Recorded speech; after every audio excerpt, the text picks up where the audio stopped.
बिस्मिल्लाहिर्रहमानिर्रहीम। अस्सलाम वालेकुम dear students, welcome to my YouTube channel maths world. उम्मीद है आप सब खैरियत से होंगे। और जैसा कि आप सब जानते हैं कि हमारा जो 12th क्लास का न्यू मैथमेटिक्स का कोर्स है उसका चैप्टर 10 हमने स्टार्ट किया है। तो हम 10.1 एक्सरसाइज को डिस्कस कर रहे हैं। प्रीवियस लेक्चर में हमने इसके बेसिक कॉन्सेप्ट्स के बारे में पढ़ा और कुछ क्वेश्चंस भी हमारे किए हमने। आज हम क्वेश्चन नंबर 6 करने जा रहे हैं। तो हम इसको इंतहाई कॉन्सेप्ट के साथ और बिल्कुल सिंपल तरीके से सॉल्व करेंगे। तो चलिए अपने क्वेश्चन को सॉल्व करते हैं। हमारे पास आ गया sine square x minus 3 cos square x equal to 0। इस ट्रिग्नोमेट्रिक इक्वेशन को सॉल्व करने के दो तरीके हैं। एक तो ये है कि आप कॉस स्क्वायर के साथ सबको डिवाइड करवा दो, ठीक है, या एक तरीका यह है कि इस साइन को भी कॉस में बदल लें या इस कॉस को साइन में बदल लें, वो आपकी मर्जी है, ठीक है, जिस तरह भी करना चाहते हैं। तो हम यहां पे लिख देते हैं जी dividing both side by cos square X. Okay, तो ये हमारे पास आ जाएगा sine square X over cos square x minus 3 cos square X divided by cos square x equal to 0 over cos square X. दोनों तरफ हमने किससे डिवाइड किया? कॉस स्क्वायर से। तो ये और ये कट जाएंगे। यहां से हमारे पास sine square over cos square क्या हो जाएगा? टेन स्क्वायर एक्स माइनस यहां पे 3 आ गया इक्वल टू 0। तो यहां से स्टूडेंट आ जाएगा tan square x equal to 3। तो हम स्क्वायर खत्म करने के लिए स्क्वायर रूट लेंगे तो हमारे पास टेन एक्स की वैल्यू आ जाएगी plus minus square root 3। Okay हो गया। अब आपने निकालना है यहां से रेफरेंस एंगल। क्या निकालना है? Reference angle. तो हम लिखते हैं जी रेफरेंस एंगल। लास्ट लेक्चर में हमने पढ़ा था रेफरेंस एंगल क्या होता है। तो रेफरेंस एंगल हमारे पास क्या होगा, हम देखेंगे कि जो हमारे पास tan है ये किस एंगल पे स्क्वायर रूट 3 आंसर देता है। तो ये 60 डिग्री पे देता है। तो इसको हम लिख सकते हैं पाई बाई 3। ओके, इसको हम क्या लिख सकते हैं? पाई बाई 3। अगर इस तरह समझ ना आए कि tan की क्या वैल्यू है तो साइन 60 की या साइन की आपको पता होता है, साइन 60 की और कॉस 60 की वैल्यू को आप कर लें, क्योंकि साइन ओवर कॉस tan होता है ना, तो ये होती है स्क्वायर रूट 3 ओवर 2 और कॉस होता है 1 ओवर 2। ये और ये कैंसिल तो आंसर क्या आ जाता है? Square root 3। तो ये आपके पास वैल्यू आ गई स्टूडेंट। अब हमने देखना है व्हेन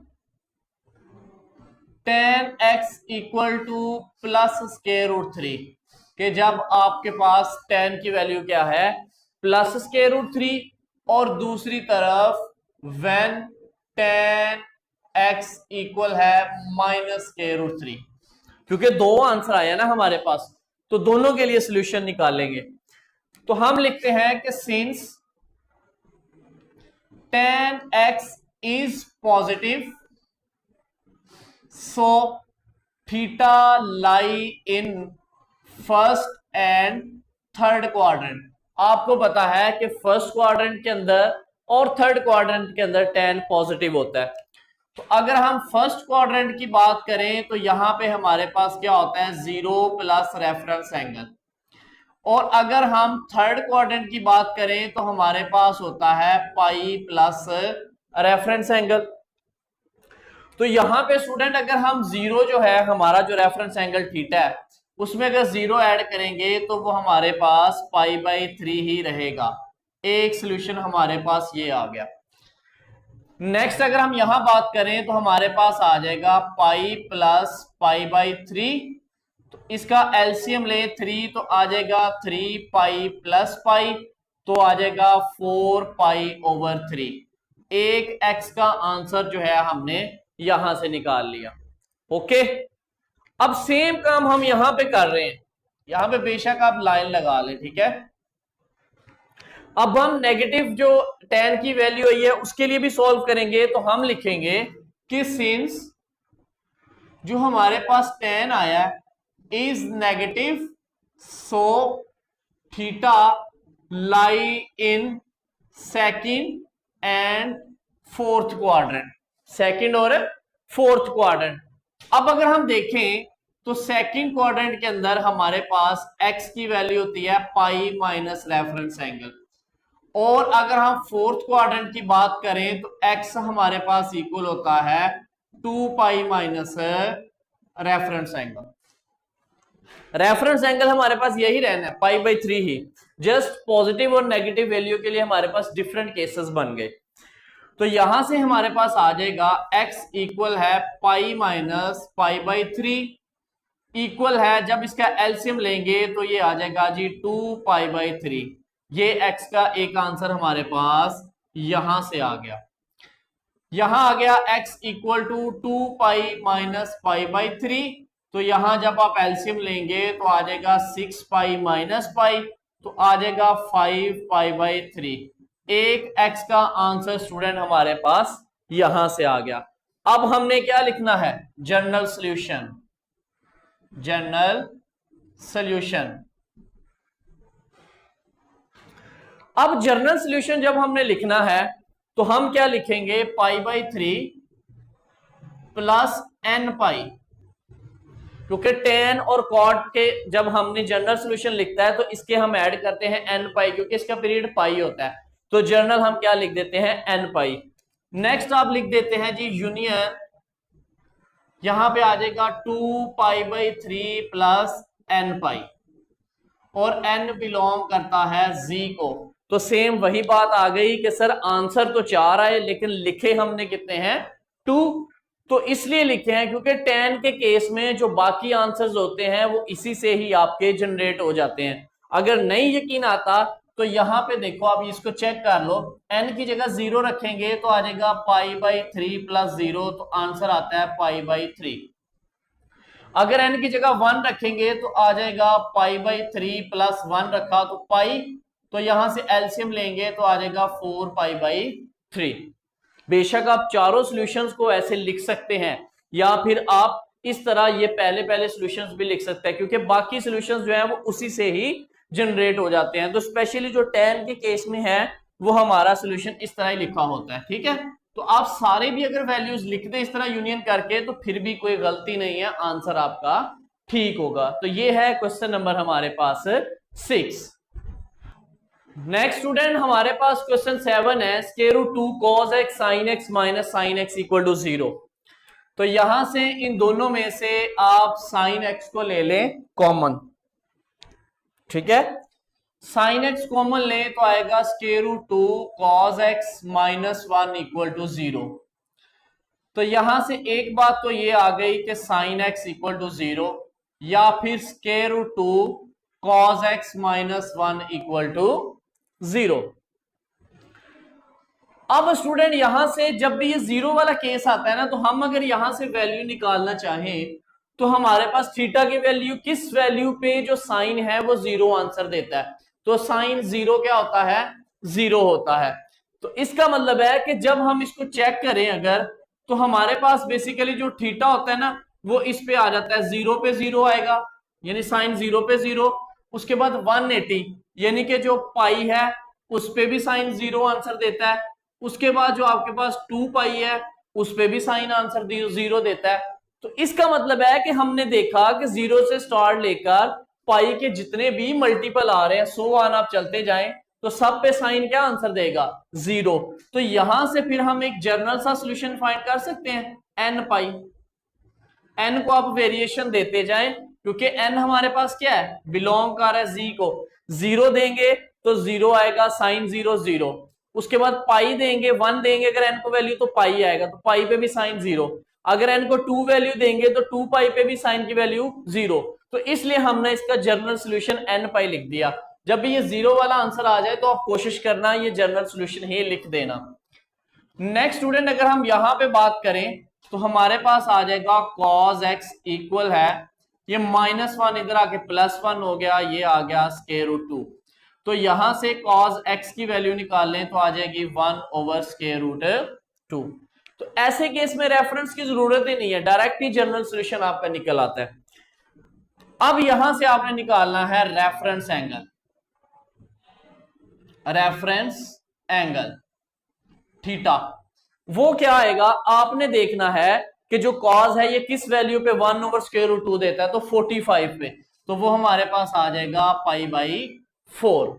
ओके, अब हमने देखना है कि हमारे पास जो कॉज है वो तो पॉजिटिव है, तो हमने यहां पे लिख देना है since cos x is positive so theta lie in first and fourth quadrant। ठीक हो गया। अब फर्स्ट क्वाड्रेंट में सॉल्यूशन कैसे फाइंड करते हैं और फोर्थ में कैसे करते हैं। फर्स्ट में हमारे पास होता है 0 प्लस रेफरेंस एंगल, और फोर्थ में हमारे पास होता है 2π माइनस रेफरेंस एंगल। तो यहां पे अगर हम 0 में रेफरेंस एंगल π/4 ऐड करें तो यहां से हमारे पास x का आंसर π/4 ही आ जाता है। ओके हो गया स्टूडेंट। उसके बाद यहां की अगर हम बात करें तो आ जाएगा 2π माइनस थीटा की वैल्यू π/4, इस पे पुट करें, एलसीएम लें इसका 4 तो आ जाएगा 8π माइनस पाई, तो ये आ जाएगा 7π/4। एक x की वैल्यू हमारे पास ये आ गई। अब हमने क्या लिखना है जी, जनरल सॉल्यूशन। तो जनरल सॉल्यूशन में एक तो आप ये लिख ले nπ, ओके, यूनियन, अब ये आपके पास किसका है, कॉस का है ना, तो कॉस का सॉल्यूशन क्या है π/4, तो इसमें क्या ऐड करते हैं 2nπ यूनियन, उसके बाद 7π/4 प्लस 2nπ। तो ये स्टूडेंट आपके पास इसका सॉल्यूशन आ गया। बाज दफा इसका सॉल्यूशन ऐसे भी लिखा हो सकता है, तो उससे परेशान नहीं होना, ऐसे भी लिखते हैं वो nπ यूनियन, इसको लिख देते हैं जी π/4, या ऐसे लिख देते हैं 2nπ प्लस माइनस π/4, यानी जनरल सॉल्यूशन के अंदर प्लस माइनस करके π/4 कर देते हैं। इसमें आप वैल्यूज अगर दें ना इसको, तो ये सारे सॉल्यूशंस इसी में ही इंक्लूड हो जाते हैं। तो अगर ऐसे भी सॉल्यूशन लिखा है या ऐसे लिखा है तो आपने उससे परेशान है नहीं होना। अगर आप यहां तक भी लिख देते हैं तो ये आपका आंसर ठीक है। तो ये है क्वेश्चन नंबर आपका 7। नेक्स्ट स्टूडेंट आ गया क्वेश्चन नंबर 8। क्वेश्चन नंबर 8 में आपके पास आ गया 3 cot square x plus 3 cosecant square x plus equal to 5। यहां पे या तो सारी इक्वेशन को कॉट में ले जाएं या कोसेकंट में ले जाएं। तो आपने एक फॉर्मूला पढ़ा हुआ है कि जो 1 प्लस कॉट स्क्वायर x है ये इक्वल होता है कोसेकंट स्क्वायर x के। तो इसका मतलब है कि हम यहां पे लिखेंगे 3 cot square x plus 3 cosecant की जगह आप ये लिख दें 1 plus cot square x equal to 5। तो ये आ जाएगा 3 cot square x plus 3 cot square x equal to 5। तो ये 3 और 3 कितने हो गए 6 cot स्क्वायर x प्लस, अब ये जो 3 है ये इस तरफ जाके माइनस हो जाएगा। ओके, तो ये आ गया 6 cot square x equal to 2। तो यहां से आ गया cot square x equal to 2/6। तो ये आ गया जी cot square x equal to 1/3। तो इसका जब हम स्क्वायर रूट लेंगे तो cot x आ जाएगा प्लस माइनस 1/√3। ओके, अब हमने क्या करना है कि चूंकि cot की स्पेसिफिक वैल्यूज का हमें नहीं आइडिया होता, तो cot रेसिप्रोकल होता है tan का, तो आप cot को लिख लें tan x, तो ये वैल्यू भी उलट जाएगी, तो ये क्या हो जाएगी प्लस माइनस √3। ओके, अब हमने देखना है जी reference angle, reference angle theta. अब जो tan है ये √3 किस एंगल पे आंसर देता है 60 डिग्री पे, यानी कि जिसको हम लिखते हैं π/3। ओके, अब वैल्यूज आ गई हैं दो, एक प्लस की और एक माइनस की। तो हम स्टूडेंट क्या लिखते हैं, हम यहां पे लिख देते हैं कि व्हेन tan x इक्वल है प्लस के रूट 3, ठीक है, तो tan is positive, so theta lie in first and third quadrant. तो हम किस किस की बात करेंगे, फर्स्ट क्वाड्रेंट की और थर्ड की। तो हम अगर फर्स्ट की बात करें तो फर्स्ट क्वाड्रेंट में हम लिखते हैं 0 प्लस रेफरेंस एंगल, और अगर हम थर्ड की बात करें तो हम लिखते हैं पाई प्लस रेफरेंस एंगल। तो रेफरेंस एंगल क्या आया हमारे पास, पाई/3, तो यहां से 0 में ऐड करेंगे तो एक आंसर तो हमारे पास पाई/3 ही आ जाएगा। तो यहां पे जब आप ऐड करते हैं तो हमारे पास आ जाएगा जी पाई प्लस पाई/3। तो यहां से अगर आप 3 एलसीएम लेते हैं तो 3 पाई प्लस पाई, तो यहां से x का आंसर आ गया 4 पाई/3। तो एक आंसर स्टूडेंट आपके पास ये आ गया। अब नेक्स्ट आपने करना है कि जब आपके पास जो आपका tan है, यहां पे मैं लिख रहा हूं कि जो आपका tan है अगर वो नेगेटिव है, आप लिख लो व्हेन tan x इक्वल है माइनस के रूट 3। तो चूंकि tan is negative, so theta lie in second and fourth quadrant. सही हो गया। अब सेकंड क्वाड्रेंट के अंदर हम क्या लिखते हैं, x equal pi minus reference angle. तो फोर्थ क्वाड्रेंट में हम लिखते हैं 2 पाई माइनस रेफरेंस एंगल। तो रेफरेंस एंगल हमारे पास क्या है, x इक्वल है पाई माइनस पाई/3। तो यहां से जब आप एलसीएम लें तो ये आ जाएगा 2 पाई/3। ओके, यहां से ये आपके पास एक सोल्यूशन आ गया। नेक्स्ट अगर आप यहां बात करें तो आपके पास आ गया x equal to 2 pi minus पाई/3। तो ये इससे मल्टीप्लाई होगा तो क्या आ जाएगा, 3 2 6 पाई, 6 पाई में से एक निकला तो यहां से आ जाएगा 5 पाई/3। ये स्टूडेंट आपके पास इसके क्या आ गए जी, 4 सोल्यूशन आ गए। अब आपने क्या लिखना है, इसका लिखना है जर्नल सोल्यूशन। आपने एक बात नोट की, इसके सोल्यूशन क्या आए, देखो 1 पाई/3, 2 पाई/3, 4 पाई/3 और 5 पाई/3। तो इसका सोल्यूशन लिखने का एक तरीका तो ये है जर्नल सोल्यूशन, मैं दोनों ही लिख देता हूं। एक तो आप लिखेंगे जी पाई/3 प्लस n पाई यूनियन, और दूसरा आप लिख लोगे 2 पाई/3 प्लस n पाई।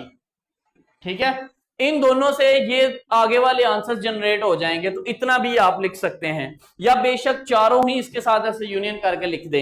एक तरीका इसका और है, ठीक है, एक तरीका और है, इस तरह भी लिख सकते हैं कि n पाई प्लस माइनस पाई/3। ठीक है, ये भी एक तरीका है इसको जनरल सॉल्यूशन लिखने का। वो कैसे, अगर आप यहां पे वैल्यू n को दें 0 तो क्या आंसर आएगा, +-3।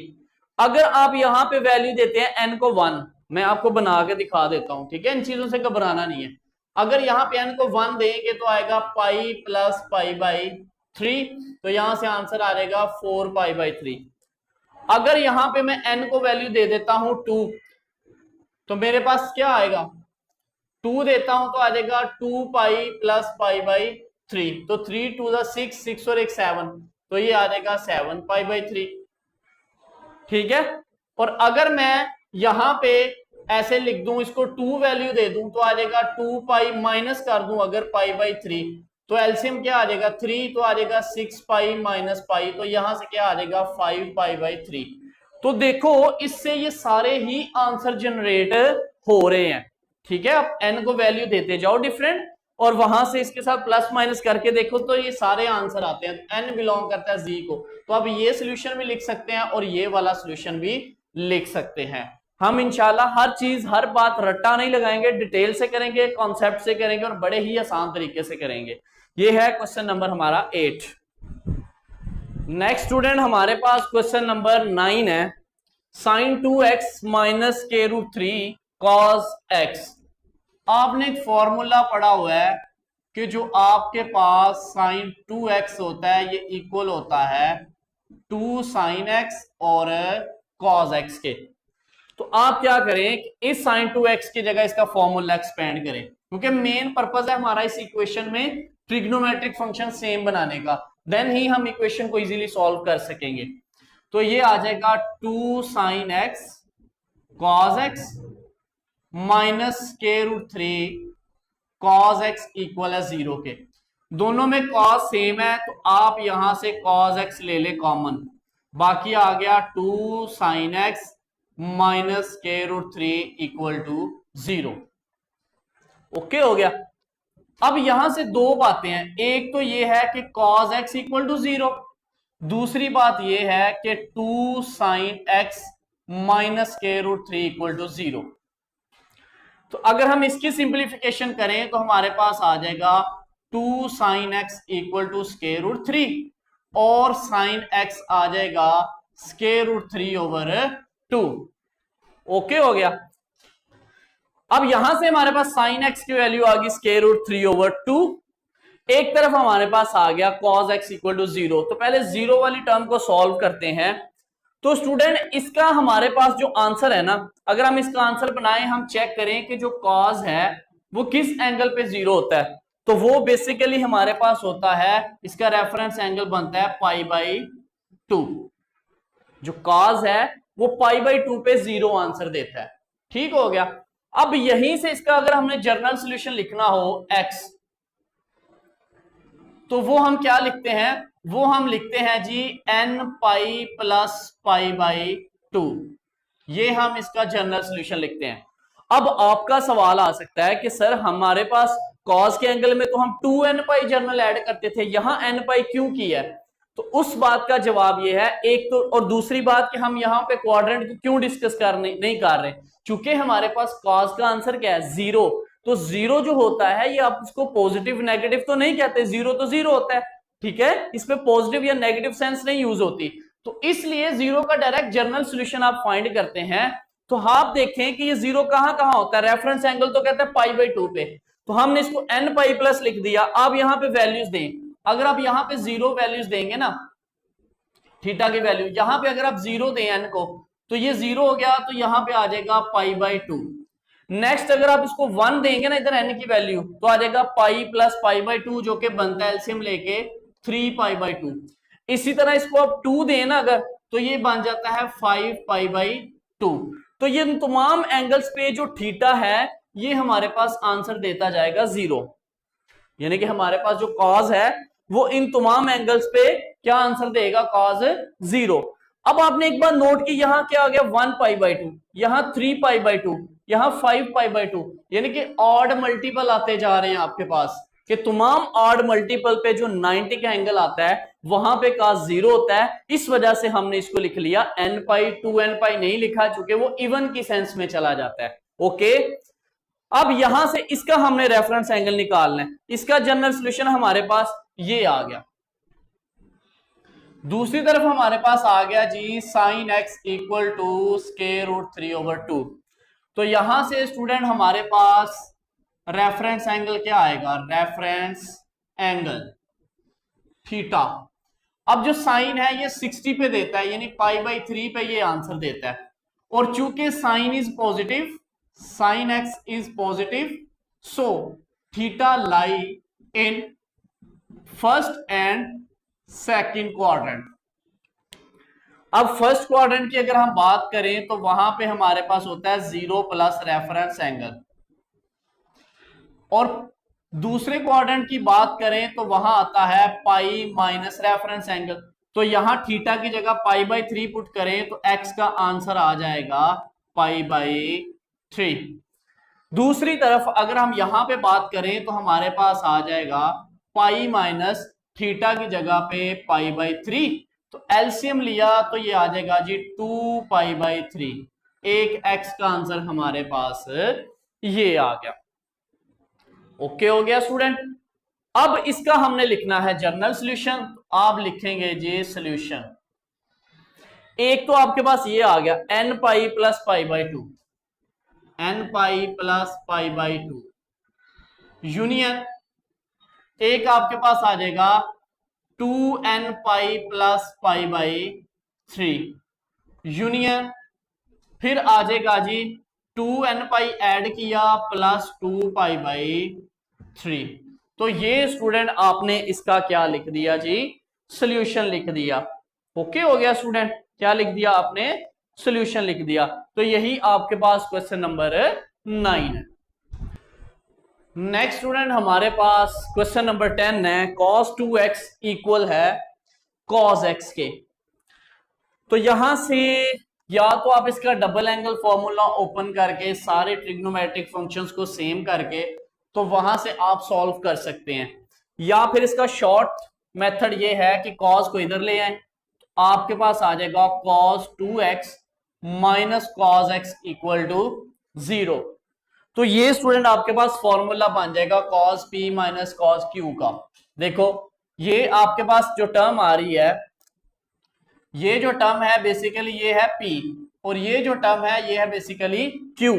तो अब इस पे ये फॉर्मूला अप्लाई कर दें तो हमारे पास आ जाएगा minus two sine p plus q यानी कि 2x प्लस x ओवर 2 साथ आ जाएगा साइन p माइनस क्यू यानी कि 2x minus x divided by 2 equal to 0। Okay, अब यहां से आ गया जी माइनस टू इक्वल के दूसरी तरफ ले जाए तो वो क्या हो जाएगा 0। तो बाकी बच गया साइन 3x ओवर 2 और आ गया जी sine x over 2 equal to 0। ठीक है, माइनस टू उधर जाकर डिवाइड होकर 0 हो गया। अब यहां से या तो हमारे पास साइन 3x ओवर 2 0 है, या फिर यहां पे हमारे पास sine x over 2 equal to 0 है। या तो ये टर्म 0 के बराबर है या फिर ये टर्म 0 के बराबर है। अब हमने पढ़ा, हम यहां से ले जाते हैं जी 3x ओवर 2, तो ये आ जाएगा साइन इनवर्स 0। डायरेक्ट मैं नहीं आंसर लिखता, थोड़ा सॉल्व करके बता देता हूं। तो साइन जो है ये हमारे पास कहां कहां आंसर 0 देता है, साइन जो है ये कहां कहां 0 आंसर देता है। तो बेसिकली साइन हमारे पास आंसर देता है 0 जी हमारे पास पाई पे यानी कि 180 पे। हम यहां पे इसको लिख लेते हैं कि ये हमारे पास वैल्यू दे देता है, यहां पे ये साइन जो है ये 0 दे देता है हमारे पास पाई पे यानी 180 डिग्री पे, उसके बाद 2 पाई पे यानी 360 पे। आप करके चेक कर सकते हैं साइन 360 भी 0। उसके बाद जी 3 पाई यानी के 180 मल्टीप्लाई 3 यानी 540 पे भी ये आपके पास क्या आंसर देता है, साइन 0 देता है। इस तरह ये 100 आन चलता जाएगा। तो ये देखो 1 पाई 2 पाई 3 पाई 4 6 7 8 100 आन चलता जाएगा। तो क्या मैं इसकी जगह पे लिख सकता हूं n पाई जर्नल, क्योंकि इसके तो इनफाइनाइट सॉल्यूशंस होते हैं ना, तो ये तो इनफाइनाइट वैल्यू पे 0 आंसर दे देता है, तो इसलिए मैंने n पाई लिख दिया। तो यहां से आप x की वैल्यू डायरेक्टली निकाल लें, 2 इधर डिवाइड हो रहा है, इधर जाके क्या हो जाएगा मल्टीप्लाई, तो आ जाएगा 2n पाई। तो x निकालना है तो ये आ जाएगा 2n पाई ओवर 3। तो देखो यहीं से हमारे पास जर्नल सॉल्यूशन एक निकल आया। सेम काम यहां पे करें तो आ जाएगा x over 2 equal to sine inverse 0। तो सेम केस यही, ये भी तो पाई 2 पाई 3 पाई पे 0 देगा, तो इसका मतलब है ये आ गया x over 2 is equal to n pi, यानी इसकी जगह पे भी सेम क्या आएगा n पाई। तो यहां से x का आंसर हमारे पास क्या आ गया 2n पाई। एक सोल्यूशन ये आ गया क्योंकि 2 इधर डिवाइड हो रहा है, उधर जाके मल्टीप्लाई हो जाएगा। अब हम लिखते हैं इसका जनरल सॉल्यूशन। तो जब हम इसका सॉल्यूशन लिखेंगे तो हम सिंपली ये लिख सकते हैं 2n पाई ओवर 3, क्योंकि 0 था ना तो 0 में कोऑर्डिनेट की बात नहीं करते, डायरेक्ट जनरल सॉल्यूशंस निकालते हैं। अब आपका सवाल आ सकता है, आप इस तरह भी लिख सकते हैं, यानी कि इसको ऐसे करके 2n पाई, ठीक है, लेकिन अकेला आप इसको ऐसे भी लिख सकते हैं 2n पाई ओवर 3। ऐसा क्यों है, क्योंकि आप n की जगह अगर 1 रखेंगे तो आ जाएगा n की जगह 1 रखेंगे तो 2 पाई ओवर 3, अगर n की जगह 2 रखेंगे तो 4 पाई ओवर 3, और अगर n की जगह 3 रखेंगे तो ये आ जाएगा 6 पाई ओवर 3। तो देखो 3 1 जा 3, 3 2 जा, तो यहां से क्या आ जाएगा 2 पाई ही आ जाएगा, यानी कि यहाँ पे अगर n हम निकालें तो 2 पाई ही बन जाता है। तो इसका मतलब है कि इसी के अंदर ही हमारे सारे सॉल्यूशंस जो हैं वो इन्वॉल्व हो जाते हैं, तो इसलिए ये वाला आपकी बुक पे भी जो है वो इस तरह ही आंसर लिखा होगा। ठीक है, इस तरह भी हो सकता है, इस तरह भी हो सकता है, दोनों तरीकों से आपका आंसर। ठीक है, ये था स्टूडेंट हमारा आज का लेक्चर। हम इंशाल्लाह हर पॉइंट को जो है वो कॉन्सेप्ट के साथ डिटेल के साथ डिस्कस करेंगे ताकि स्टूडेंट को कहीं भी रट्टा ना लगाना पड़े। तो नेक्स्ट लेक्चर में इंशाल्लाह बाकी क्वेश्चन करेंगे, तब तक के लिए ख्याल रखिएगा। खुदा हाफिज, फी अमान अल्लाह।